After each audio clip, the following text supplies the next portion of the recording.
मुस्लिम league नून का इंतकामी सियासत और एस्टेब्लिशमेंट के साथ टकराव से गुरेज पर इत्तेफाक। पार्टी मुस्तकबिल में मुआशी एजेंडे पर फोकस करेगी। शहबाज शरीफ और इसाक डार ने लंदन में नवाज शरीफ से अहम मुलाकातें की।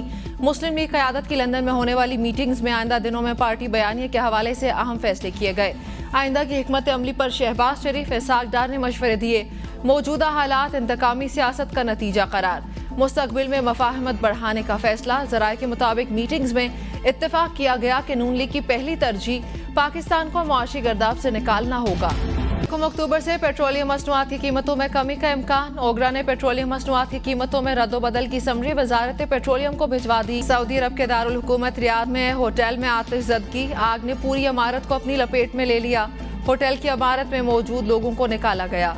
एशियन गेम्स में हॉकी में भारत ने पाकिस्तान को 10-2 से हरा दिया।